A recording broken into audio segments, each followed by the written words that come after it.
Hola a todos, bienvenidos a un nuevo episodio en el canal Mexilivo. Hoy tenemos a un invitado con una historia que parece sacada de una película, pero que lamentablemente es la cruda realidad de nuestro país. Alguien que vio desde las entrañas cómo opera uno de los cárteles más poderosos del mundo. Por su seguridad, su rostro y su voz están distorsionados. ¿Cómo prefieres que te llamemos para esta entrevista? Gracias por invitarme al canal. Puedes llamarme El Sombra. Ese no era mi indicativo real en los radios, obviamente, pero sirve para que nos entendamos. La verdad es que estar sentado aquí hoy, respirando, tomando un vaso de agua, es un puto milagro. La mayoría de los que vivieron lo que yo viví, o están en una fosa clandestina en algún cerro de Michoacán o Jalisco, o están pudriéndose en una cárcel de máxima seguridad en Estados Unidos. Yo fui de los pocos que logró ver cómo se levantaba un imperio, cómo se derrumbaba en una sola noche de plomo y sangre, y peor aún, cómo esa bestia se reorganizó desde adentro. Porque la gente cree que cuando cae un jefe grande del cártel Jalisco Nueva Generación, la maña se acaba. No, hermano. La maña no se acaba, simplemente cambia de piel. Y la nueva piel siempre viene con más hambre y más crueldad. Todo empezó para mí por ahí del 2016. Yo no era un sicario sediento de sangre. Yo era un estudiante de ingeniería en sistemas que no tenía ni en qué caerse muerto. Mi familia estaba ahogada en deudas por una enfermedad de mi madre. Un día, un compa del barrio me dijo que había un jale instalando antenas de radio en la sierra. Yo sabía que era para la gente armada, no soy estúpido. Pero me ofrecieron 50,000 pesos por una semana de trabajo. 50,000 pesos, güey. Eso era lo que mi papá ganaba en un año rompiéndose la espalda. Acepté. Me subieron a una troca blindada. Me vendaron los ojos y me llevaron a un campamento en medio de la nada. Cuando me quitaron la venda, vi a unos 50 cabrones armados hasta los dientes, con pecheras con las siglas del cártel, cuernos de chivo, rifles calibre 50. Yo me cagué de miedo. Pero hice mi trabajo. Instalé los repetidores para que sus radios Motorola tuvieran señal en toda la región. Al jefe de esa plaza, un comandante que le decían el patrón, le gustó mi trabajo. Me dijo: tú no eres un pendejo como estos, tú tienes cerebro. Te quedas a trabajar para mí. Y así, de un día para otro, me convertí en el encargado de las comunicaciones de uno de los jefes regionales más pesados del cártel. Manejaba sus teléfonos encriptados, sus radios, las cámaras de seguridad de sus casas de seguridad. Yo lo escuchaba todo. Yo sabía quién entraba, quién salía, a quién compraban y a quién iban a desaparecer. ¡Wow! ¿Y cómo era la vida diaria con un jefe de ese nivel? Era una locura absoluta, un nivel de poder que te enferma la mente. Haz de cuenta que el patrón era un dios en su pedazo de tierra. Él controlaba unos 10 municipios enteros en la frontera entre Jalisco y Michoacán. Un día normal empezaba a las 5 de la mañana. Yo dormía en un cuarto al lado del suyo, en la casa de seguridad principal, que no era una cueva, Era una mansión en medio de un rancho gigantesco, con alberca, caballos de sangre pura, y un anillo de seguridad de 100 sicarios acampando en los alrededores. Mi trabajo era encender los escáneres y revisar los reportes de los halcones, los punteros que teníamos en cada entrada de cada pueblo. Todo despejado, jefe. ¿Puro 14? Le pasaba yo el reporte. Luego él se levantaba, desayunaba como un rey y empezaba a despachar. Yo estaba siempre a su lado con 3 radios y 2 celulares satelitales. Lo veías recibiendo a presidentes municipales, a comandantes de la policía estatal y municipal. Todos llegaban con la cabeza agachada a recibir su sobre con fajos de billetes. El patrón era un tipo frío, calculador, no gritaba. Hablaba despacito, pero cuando te miraba, sentías que te congelaba la sangre. Una vez vi cómo llegó un comandante de la policía ministerial a quejarse de que los muchachos del cártel estaban haciendo mucho desmadre en el centro del pueblo. El patrón lo escuchó. Le sirvió un trago de tequila Herradura y le dijo: «Comandante, usted está aquí para limpiar mi basura, no para decirme dónde tirarla. Si no le gusta su sueldo, tengo a 10 de sus subordinados que me cobran la mitad por hacer su trabajo y de paso me traen su cabeza en una hielera». El policía se tragó el tequila, palideció, asintió y se fue. Así de cabrón era el nivel de impunidad. Manejábamos convoyes de 20, 30 camionetas, todas blindadas. Algunas eran monstruos, de esos de blindaje artesanal, con torretas para montar las ametralladoras minigun. Yo viajaba en la camioneta de comunicaciones, atrás de la de él. Veía cómo movían toneladas de mercancía, cómo llegaban las avionetas a las pistas clandestinas que nosotros mismos iluminábamos con las luces de las trocas en la madrugada. El dinero fluía como agua. A mí me pagaban 100,000 pesos al mes, en efectivo, en billetes de 500 empacados al vacío. Me compré ropa cara, le pagué el hospital a mi mamá, me sentía intocable. Pero esa sensación de ser intocable es la mentira más grande que te vende la maña. Porque mientras más alto estás, más fuerte sopla el viento. Y la envidia dentro de la misma organización te empieza a comer vivo. Yo no me daba cuenta de que la sentencia de muerte del patrón ya estaba firmada, no por el gobierno, sino por su misma gente en Jalisco. ¿Cuándo empezaste a notar que las cosas se estaban poniendo raras? Fíjate que el ambiente empezó a oler a podrido como 6 meses antes de la gran caída. Fue algo sutil al principio. En este negocio, la información es la vida. Y yo era el dueño de la información de esa plaza. Empecé a notar que en los radios de alta frecuencia, cuando nos comunicábamos con los jefes de alto rango en Guadalajara, las respuestas eran cortantes. Ya no mandaban el mismo nivel de armamento, ya no avisaban con tiempo si iba a haber operativos del gobierno federal. El patrón también lo sentía. Se volvió paranoico. Pasó de ser un tipo calculador a estar consumido por la desconfianza. Dejó de dormir en la mansión y empezamos a movernos de casa de seguridad cada maldita noche. A veces dormíamos en la sierra, bajo lonas, muertos de frío, rodeados de mosquitos, abrazando el rifle. Él me ordenó que interviniera los teléfonos de sus propios lugartenientes. Quería saber si sus estacas, sus jefes de sicarios, estaban hablando con otra gente del cártel a sus espaldas. Y vaya que encontré cosas. Una noche, escuchando unas grabaciones, capté a uno de los jefes de plaza subordinados del patrón hablando con un número de Zapopan. Hablaban en claves, pero yo llevaba años en esto. Decían: «El gallo viejo ya no canta igual, hay que cambiarle las plumas». Cuando le puse esa grabación al patrón, vi cómo se le desfiguró el rostro. No dijo nada. Al día siguiente, ese lugarteniente fue citado a una reunión de coordinación. Nunca salió de esa reunión.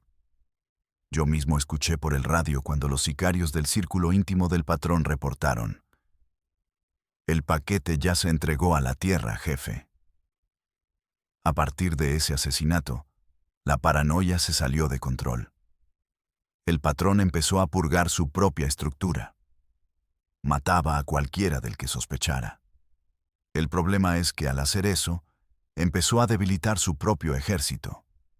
Mató a comandantes que le eran leales, pero que él creyó traidores. El miedo en el campamento se podía cortar con un cuchillo. Los muchachos se miraban de reojo. Yo mismo no podía dormir. Tenía la pistola siempre cargada bajo la almohada. pensando que en cualquier momento entrarían a darme piso a mí por saber demasiado. Las comunicaciones con la cúpula del CJNG se cortaron por completo. Nos quedamos solos. El patrón intentó hacer alianzas con grupos locales, pero el peso de la marca que traíamos era muy grande. Nadie quería meterse en un pleito interno del cártel más peligroso de México. Sabíamos que venían por nosotros, pero no sabíamos si iba a ser el gobierno comprado por nuestros enemigos internos o si iban a mandar a las fuerzas especiales del mismo cártel. Y te digo algo, vivir esperando la muerte es peor que la muerte misma. La tensión te destruye. Yo bajé 10 kilos. Me la pasaba vomitando de los nervios. Cada que sonaba el radio o un celular, mi corazón daba un vuelco pensando que era el aviso de que ya estaban aquí. Y una noche, finalmente, el diablo tocó a la puerta. Llegamos al punto crítico. Cuéntame todo con detalles. ¿Cómo fue la caída de este jefe? Fue a principios de noviembre. Hacía un frío de los 1000 demonios y estaba lloviznando, de esa lluvia finita que te cala hasta los huesos. Estábamos escondidos en una finca aguacatera inmensa, muy metida en la sierra. Teníamos unos 60 hombres armados cubriendo el perímetro. Yo estaba en un cuarto pequeño, rodeado de mis monitores y radios, tomando café negro para no quedarme dormido. Eran como las 3 de la mañana. Todo estaba en silencio. Solo se escuchaba la lluvia en el techo de lámina y la estática de los radios. De repente, el radio principal, el canal de los punteros más lejanos, hizo un chasquido. Alguien susurró, con la voz temblando. Delta 1, tenemos sombras. Repito, sombras bajando por la brecha norte. No son trocas, vienen a pie. Traen visión nocturna. Sentí un balde de agua helada en la cabeza. Sombras era la clave para fuerzas especiales del ejército o la marina. Apreté el botón y le dije, confirma, Delta 1, ¿cuántos son? Hubo un silencio de 5 segundos que me parecieron horas. Y luego escuché un sonido seco por el radio. Un disparo con silenciador. El halcón no volvió a responder. Salté de la silla y corrí al cuarto del patrón. Entré sin tocar. Él ya estaba sentado en la cama, con su cuerno de chivo en las manos. Le dije, patrón, nos cayeron. Vienen por la norte, tácticos. Él no perdió la calma, pero sus ojos estaban inyectados de adrenalina. Despierta a todos los muchachos, que se pongan las pecheras. Tú, agarra tus discos duros, rompe las laptops y vete a la troca blindada. Nos abrimos paso por la sur. Salí al patio y grité con todas mis fuerzas. Los sicarios empezaron a salir de los cuartos, cortando cartucho. El ruido metálico de 50 armas, preparándose para disparar, es algo que te taladra el cerebro. Se empezaron a subir a las camionetas. Yo corrí a mi cuarto, agarré un martillo, destrocé los servidores de comunicaciones, saqué los discos duros importantes y los metí en mi mochila. Me colgué un fusil M4 que me habían dado para protegerme y salí corriendo hacia la camioneta Tahoe blindada, que nos servía de central móvil. Justo cuando puse el pie en el estribo de la camioneta, el infierno se desató. ¡Qué locura! ¿Qué viste en ese momento de la emboscada? Fue como si de repente se hubiera hecho de día, pero con luces de la muerte. Una bengala iluminó todo el patio del rancho con una luz verde enfermiza. Y un segundo después, empezó el granizo de plomo. No era un tiroteo normal de pandilleros, hermano. Era fuego de supresión militar táctico. Las balas trazadoras rojas cruzaban la oscuridad desde el cerro hacia nosotros. Escuché el rugido ensordecedor de una ametralladora calibre 50 disparando desde la oscuridad. El primer impacto le dio de lleno a una de nuestras camionetas escolta, una Cheyenne blanca. La bala perforó el motor, el blindaje como si fuera papel. y le arrancó literalmente la mitad del cuerpo al chofer. La sangre salpicó el parabrisas de mi camioneta. Nuestros sicarios empezaron a responder el fuego, disparando a lo pendejo hacia la oscuridad del bosque. Pero no veían a qué le tiraban. Los militares traían gafas de visión nocturna y termales. Nos estaban cazando como a putos conejos en un corral. El ruido era insoportable. Los gritos de ¡me dieron! ¡Me dieron! ¡A la verga! Los estallidos de las granadas de fragmentación haciendo volar pedazos de concreto y tierra. Yo me tiré al piso de la camioneta Tajo, hecho un ovillo, tapándome los oídos, rezando a todos los santos, a la Santa Muerte, a Dios, a quien quisiera escucharme. Sentía los impactos de bala en el blindaje de mi camioneta. ¡Pum! ¡Pum! ¡Pum! Cada golpe hacía temblar el vehículo entero de las 3 toneladas. Por el radio que traía en el pecho, escuché la voz del comandante de los sicarios gritando: «Patrón, nos están haciendo pedazos. Son los guachos. Traen apoyo aéreo. Escuche». Y sí. En medio de la balacera se empezó a escuchar el sonido rítmico, pesado, de las hélices de un helicóptero Black Hawk cortando el aire de la noche. Venía sin luces, en total oscuridad. De repente, una luz blanca cegadora bajó del cielo y apuntó directamente a la casa principal. Y entonces, la ametralladora minigun del helicóptero empezó a escupir fuego. Ese sonido no es un sonido de disparos normales. Es como una sierra eléctrica gigante. Brrr. Despedazó el techo de la casa en segundos. Hacía volar los ladrillos, las vigas, los cuerpos. Vi a 3 de nuestros muchachos que intentaban correr hacia los matorrales, y la ráfaga del helicóptero los partió por la mitad. Era una masacre. El patrón salió de la casa arrastrándose, cubierto de polvo, con 2 guardaespaldas. Corrió hacia su camioneta, una Ford Lobo súper blindada. «Ábranse a la verga, rompan el cerco por el portón de atrás», gritó por el radio. Los 3 vehículos que quedaban operativos arrancaron motores. Mi chofer, un chavo de apenas 20 años que estaba llorando de pánico, le pisó al acelerador. Íbamos detrás de la Lobo del patrón, aplastando los cuerpos de nuestros propios compañeros caídos.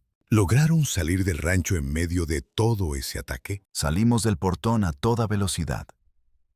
Pero apenas llevábamos 1 kilómetro por la brecha de terracería cuando nos topamos con el infierno de frente. No era solo el gobierno. Había camionetas con sicarios bloqueando el camino. Y ahí entendí todo. Los militares habían entrado por arriba, apoyados por otra facción de nuestro propio cártel por abajo. Nos habían vendido, nos habían emboscado. Las camionetas que bloqueaban el paso tenían las mismas calcomanías que usábamos nosotros, pero con un número diferente de comando. El choque fue brutal. La Lobo del patrón embistió a una de las trocas enemigas. Quedaron atorados. Los sicarios de enfrente bajaron y empezaron a disparar con rifles Barrett .50 directamente al blindaje del patrón. Yo vi, desde la ventana trasera de mi camioneta, cómo el vidrio blindado de la Lobo del patrón empezaba a astillarse bajo los impactos de los 50. Era cuestión de segundos. Mi chofer intentó echarse para atrás, pero las llantas resbalaban en el lodo. Yo abrí la puerta de mi camioneta. Me tiré al suelo lodoso. El agua me empapó de inmediato. Me arrastré hacia una cuneta llena de matorrales y espinas. No miré atrás. Dejé mis armas. Dejé la mochila con los discos. Solo quería vivir. Mientras corría por el barranco a oscuras, cayéndome, golpeándome contra los árboles, escuché la explosión. Alguien le había metido un cohete RPG a la camioneta del patrón. El resplandor naranja iluminó la sierra. Luego hubo unos minutos de disparos esporádicos y después el silencio más espantoso que he escuchado en mi vida. Solo se oía el sonido de los motores quemándose y algunos lamentos. Me metí en una pequeña cueva natural, una grieta entre unas rocas, a unos 500 metros de ahí. Me hice bolita. Estaba empapado, sangrando de la cara por las ramas, temblando de un frío que me calaba hasta los huesos, pero sobre todo, temblando del terror puro y absoluto. Estuve ahí metido, sin mover un músculo, durante 14 horas, 14 putas horas, sin agua, sin saber si al moverme iba a toparme con los marinos o con los sicarios que nos habían traicionado. Escuchaba a lo lejos los radios chillar, las voces de los limpiadores recogiendo los cuerpos, el sonido de los helicópteros dando vueltas. En mi cabeza repetía la escena una y otra vez. El jefe máximo de la región, el intocable, el que hacía temblar a gobernadores, había sido exterminado como una rata en una trampa, traicionado por su propia estructura. Ese fue el día que el patrón cayó. Y yo sabía que si me encontraban vivo, me iban a desollar, a despellejar vivo para sacarme todas las claves de comunicación que tenía en la cabeza. ¡Qué angustia de verdad! ¿Qué hiciste cuando finalmente saliste de esa cueva? Cuando cayó la noche del día siguiente, ya no escuchaba ruidos de motores ni aspas de helicópteros. El hambre y la sed me estaban volviendo loco. Salí de la grieta muy despacio. Mis músculos estaban acalambrados. Me fui moviendo entre el monte, evitando cualquier brecha por si habían dejado retenes. Caminé toda la noche hasta que encontré una pequeña ranchería abandonada. Había un pozo de agua podrida, y créeme, bebí de ahí como si fuera agua bendita, no me importó. Traía en el bolsillo un celular chiquito, un teléfono de teclas, de los que llamamos cacahuates, que usaba solo para emergencias extremas, con un chip limpio. Lo encendí y le marqué a un compadre mío, otro de logística que estaba en la ciudad, lejos de la zona de combate. Contestó al primer tono. Su voz sonaba aterrorizada. Me dijo, «Güey, te daban por muerto. En las noticias dicen que reventaron el campamento principal, mataron al viejo. No quedó nada. El mando desde Jalisco ya dio la orden, están limpiando la casa. Si eras gente del viejo, eres objetivo». Le colgué inmediatamente. Le saqué el chip al teléfono, lo rompí con los dientes y lo tiré al monte. Estaba completamente solo. No era el cártel contra el gobierno, era el cártel contra sí mismo. La caída del patrón había dejado un vacío de poder gigantesco. Y en el mundo de la mafia, los vacíos de poder se llenan con un tsunami de sangre. La gente no entiende lo que pasa cuando matan o atrapan a un capo. Creen que el problema se solucionó. Es al revés, hermano. Se desata el infierno. Todos los mandos medios, los comandantes que antes agachaban la cabeza, de repente ven la oportunidad de ser el nuevo rey. Y la orden que venía de arriba, desde la cúpula mayor del cártel Jalisco, era clara: alinearse o morirse. Mandaron a un nuevo jefe, un tipo que trajeron desde Michoacán, al que le decían el Diablo. Su misión no era reconstruir, era exterminar cualquier rastro de la vieja guardia para que nadie pudiera reclamar venganza por la muerte del patrón. Yo sabía que tenía que huir a Estados Unidos o esconderme debajo de las piedras. Pero salir de la región sin dinero, sin identificación, y con mi cara en la base de datos mental de cientos de halcones, era casi imposible. Tenía que hacer algo impensable. Tenía que entregarme a la nueva estructura y convencerlos de que yo era útil, de que yo era técnico, no de combate, y que mis claves les servían. Fue la decisión más suicida de mi vida. Te fuiste a entregar a los mismos que acaban de masacrar a tu gente. ¿Cómo diablos lo lograste sin que te mataran al instante? Fue jugar a la ruleta rusa con 5 balas en el tambor. Caminé hasta un pueblo que yo sabía que ahora estaría bajo el control del nuevo mando, el diablo. Me fui directo a la plaza del pueblo, todo sucio, con la ropa rota, pareciendo un pinche vagabundo. Me senté en una banca y esperé. A los 10 minutos, se me acercó una camioneta Hilux blanca sin placas. Bajaron 2 chavos con pecheras tácticas y rifles cortos. Me encañonaron y me dijeron: «Tú no eres de aquí, pendejo. ¿De qué línea eres?». Levanté las manos despacio y les dije: «Soy el Sombra, el de los radios del patrón. Traigo las frecuencias, las contraseñas de las cámaras y los contactos de todos los proveedores. Llévenme con el mando, tengo un regalo para él».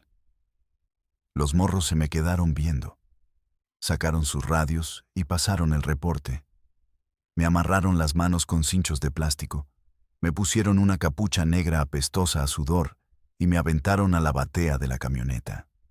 Rodamos como 2 horas. Yo sentía cada pinche bache rezando por no llegar directamente a una fosa. Cuando me bajaron y me quitaron la capucha, estaba en el patio trasero de una bodega gigante. Había decenas de trocas nuevas. Sicarios con uniformes militares casi perfectos, con cascos Kevlar, con parches del CJNG. Ya no parecían malandros de rancho. Parecían un puto ejército regular. En medio del patio, sentado en una silla plegable de esas de plástico, estaba el diablo. Era un tipo joven, de unos 30 y pocos, delgado, con la mirada vacía de alguien que ha matado a tanta gente que ya ni siquiera siente placer. Solo lo ve como un trámite administrativo. Junto a él había 2 tipos de rodillas, amarrados, llorando.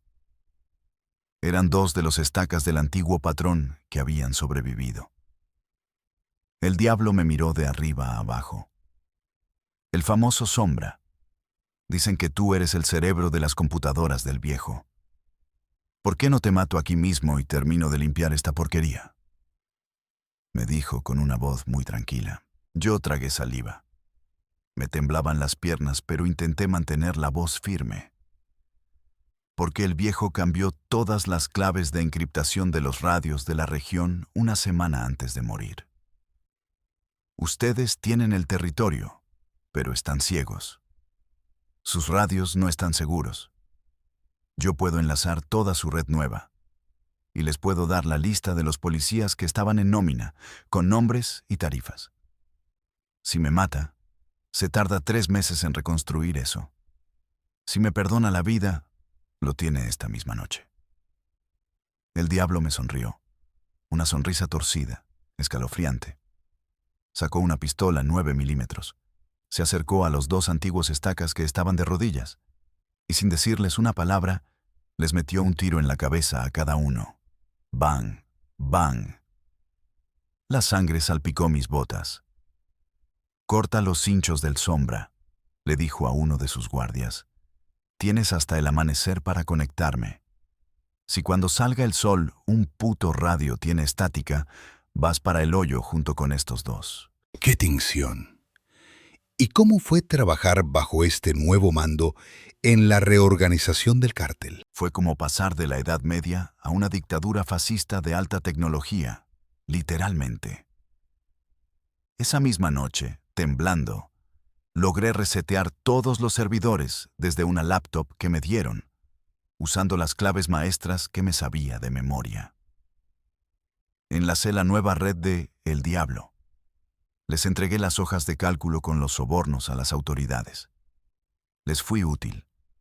Me perdonaron la vida, pero me convertí en su esclavo, en su técnico secuestrado.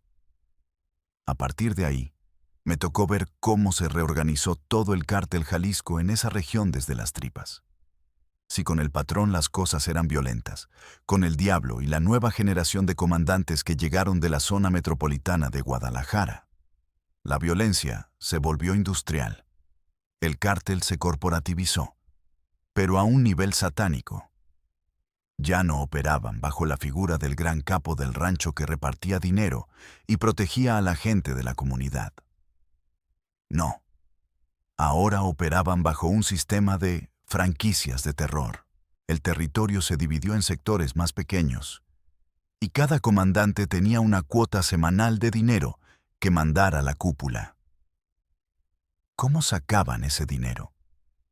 Ya no solo era la ruta del fentanilo o la cocaína, o los laboratorios de metanfetamina en la sierra. Empezaron a exprimir a la población civil de una manera que antes estaba prohibida. Extorsionaban al carnicero, al del aguacate, al del limón, al que vendía tortillas. Todo pagaba piso. El que no pagaba, no lo amenazaban. Simplemente amanecía colgado de un puente al día siguiente. Y en la estructura interna, la desconfianza era la regla de oro. Dividieron a los sicarios en células cerradas. Antes, todos los sicarios del rancho se conocían. Tomaban cervezas juntos. Ahora, la célula operativa A no conocía a los integrantes de la célula B. Yo, como encargado de comunicaciones, tenía que configurar los radios para que operaran en frecuencias separadas. Si una célula caía o era detenida por el gobierno, no podían delatar a los demás porque literalmente no sabían quiénes eran ni dónde estaban sus casas de seguridad. Era una estructura celular idéntica a la de los grupos terroristas de Medio Oriente. Además, el adiestramiento cambió. Trajeron a exmilitares, desertores de las fuerzas especiales guatemaltecas, caiviles y colombianos para entrenar a los morritos nuevos. Ya no querían sicarios panzones que tiraban balas al aire. Querían asesinos tácticos. En los campamentos de la sierra, que yo monitoreaba por las cámaras, veía cómo los entrenaban. Los obligaban a matar prisioneros a sangre fría para quitarles la empatía. Les enseñaban a hacer emboscadas paramilitares, a fabricar drones con explosivos C4, a sembrar minas terrestres artesanales en los caminos para volar los tanques del ejército. La reorganización fue brutal. Y la disciplina interna. Dios mío. Con el diablo, si un puntero se quedaba dormido en su turno, no lo golpeaban. Lo agarraban. Lo llevaban a la plaza central frente a sus compañeros y le cortaban las 2 manos con un machete para que le sirviera de ejemplo a los demás. El miedo ya no era una herramienta. El miedo era la maldita religión de la nueva estructura. Todo el tiempo vivías pensando que el próximo podía ser tú. Veías cosas atroces todos los días. ¿Llegó un punto en el que ya no pudiste soportarlo psicológicamente? Mi mente se fracturó por completo, güey. Haz de cuenta que yo era un zombi que respiraba, comía y tecleaba. No dormía. Si cerraba los ojos, escuchaba los gritos de los tipos a los que torturaban en el cuarto de al lado de donde yo trabajaba. Porque esa es otra. A mí me tenían operando en la misma bodega donde llevaban a los levantados, a los miembros de bandas rivales o a los comerciantes que no pagaban. Yo estaba con mis monitores y mis audífonos, tratando de no escuchar el sonido de las motosierras o el olor a carne quemada cuando los disolvían en ácido. Eso te pudre el alma. Empecé a consumir cristal, metanfetamina, no para divertirme, sino para adormecer el puto cerebro, para dejar de sentir, para mantenerme despierto y seguir las órdenes del diablo sin pensar. Me estaba volviendo un monstruo igual que ellos. Pero hubo un punto de quiebre. Algo que me hizo decir, o me escapo y me matan en el intento, o me pego un tiro yo mismo, porque no puedo vivir un día más en este infierno. Fue la noche del 24 de diciembre. Nochebuena. La maña también festeja, a su manera enferma. El diablo organizó una gran posada en un salón de fiestas clandestino que cerramos con todo un anillo de seguridad. Hubo alcohol, música de banda, prostitutas, cocaína corriendo por kilos. Yo estaba en una esquina, con mi laptop en las rodillas, monitoreando las cámaras perimetrales como siempre. De repente, trajeron a una familia entera. Un papá, una mamá y 2 niñas chiquitas, como de 6 y 8 años. El señor era el dueño de una empacadora de aguacate que se había negado a venderles su huerta para usarla como laboratorio de metanfetamina. Había ido al Ministerio Público a denunciar, y claro, el Ministerio Público le vendió la copia de su denuncia al cártel. El diablo paró la música. Agarró el micrófono y dijo que eso pasaba cuando la gente olvidaba quién era el dueño de la tierra. A mí se me congeló la sangre. Nunca había visto que se metieran con niños de esa forma. Yo cerré mi laptop, me acerqué temblando al segundo al mando y le dije: «Jefe, los radios de la antena norte están perdiendo señal. Necesito ir a la troca a reiniciar el servidor móvil o nos quedamos ciegos». El tipo, que estaba borracho perdido, me dio un manotazo y me dijo: «Vete, pendejo, pero no te tardes». Caminé hacia la salida del salón. Sentía que mis piernas pesaban 1000 kilos. A mis espaldas, escuché el primer disparo y el grito desgarrador de la mujer. No miré atrás. Sabía que si volteaba, iba a sacar la pistola que traía fajada. Iba a dispararles y me iban a hacer pedazos en 10 segundos. Llegué a mi camioneta Tahoe, que estaba estacionada en la parte trasera del salón. Abrí la puerta, pero no me subí para arreglar ningún servidor.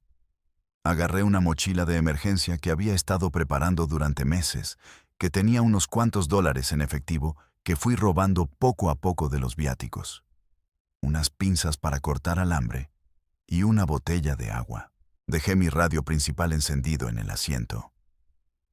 Le puse un peso encima al botón de transmisión para que se quedara la línea abierta con estática y pareciera que yo estaba ahí arreglándolo. Salté la barda trasera del predio. Caí en un terreno baldío lleno de basura.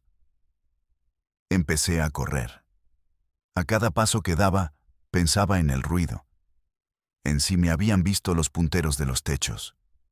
El corazón me latía tan fuerte que pensé que me iba a dar un infarto ahí mismo.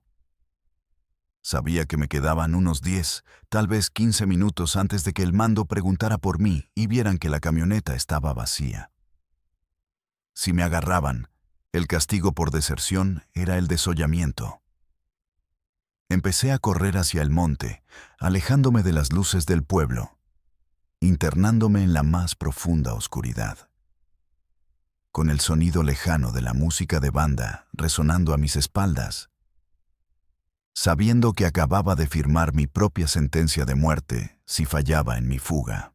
¿Cómo lograste escapar de un cerco de seguridad tan grande sin que los punteros o los sicarios te atraparan en la noche? Fue pura pinche suerte y conocer las tácticas del enemigo, porque yo mismo había diseñado esa red de vigilancia. Yo sabía perfectamente dónde estaban las sombras, los puntos ciegos de las cámaras térmicas que habíamos instalado. Me fui arrastrando por una zanja de drenaje que apestaba a mierda, literal, nadando en aguas negras por casi 2 kilómetros. El olor era insoportable, pero eso mismo ayudó a ocultar mi rastro térmico del lodo y la basura. A los 20 minutos, el radio de emergencia chiquito que me llevé en la mochila empezó a sonar. Era el canal general de los Estacas. La voz de El Diablo, furiosa, distorsionada por la estática, gritaba: «Me traen a ese hijo de su puta madre del Sombra. Cerquen las salidas, pongan retenes en las brechas. Quiero vivo a ese cabrón. Le voy a arrancar los ojos con mis propias manos». Al escuchar eso, sentí un escalofrío que me recorrió toda la médula espinal. Me quedé quieto en la zanja de lodo. Escuché el rugido de los motores de al menos 10 camionetas arrancando, dispersándose en todas direcciones. El operativo de cacería había empezado. Yo sabía que las carreteras estaban muertas para mí. Los retenes de la maña estaban ya instalados, revisando cajuelas, interrogando choferes. Mi única ruta de escape era a través de la Sierra Pura, caminar por zonas donde ni siquiera las cabras se meten.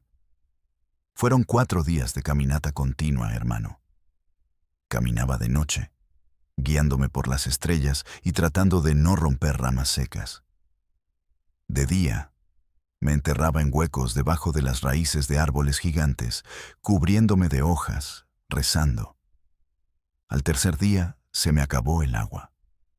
Empecé a beber de los charcos de lodo que dejaba la lluvia, filtrando el agua con mi playera rota. Llegué a alucinar por la deshidratación y la abstinencia de la droga. Veía a los fantasmas de los sicarios que había visto morir. Escuchaba el helicóptero de la Marina zumbando en mis oídos, aunque no había nada. Una vez, un convoy de sicarios en cuatrimotos pasó a menos de 10 metros de donde yo estaba escondido, debajo de un tronco podrido. Pude oler el humo de sus cigarros. Pude escuchar las risas de uno de ellos mientras platicaba cómo iban a cortar en pedazos a un güey que acababan de levantar. Apreté los dientes hasta sangrar de las encías para no hacer ningún ruido. Finalmente, al amanecer del quinto día, logré cruzar la cordillera y llegué a una carretera federal del lado de un estado vecino que estaba controlado por el cartel contrario. Paré a un trailero. Le supliqué de rodillas en medio del asfalto que me subiera. El señor se espantó al verme. Parecía un zombi lleno de costras y lodo apestoso. Pero al ver la desesperación en mis ojos, me abrió la puerta. Me escondí en el camarote detrás del asiento. Cuando cruzamos la caseta de cobro y dejé esa zona atrás, me solté a llorar como un niño chiquito. Lloré por horas. Lloré por la gente que vi morir, por lo que hice, por el monstruo en el que me había convertido por codicia. Con el poco dinero que llevaba, me moví por autobuses de tercera clase hasta la frontera norte. Pagué a un pollero independiente, uno que no estuviera alineado con la maña, y crucé por el desierto de Arizona. Hoy vivo con otro nombre, en otro país, haciendo trabajos de limpieza, ganando el sueldo mínimo. Pero te juro que duermo más tranquilo, limpiando inodoros aquí, que ganando millones allá. Sin embargo, el miedo no se va. A veces veo una camioneta blanca polarizada en la calle y se me detiene el corazón. Checo las cerraduras de mi puerta 20 veces cada noche.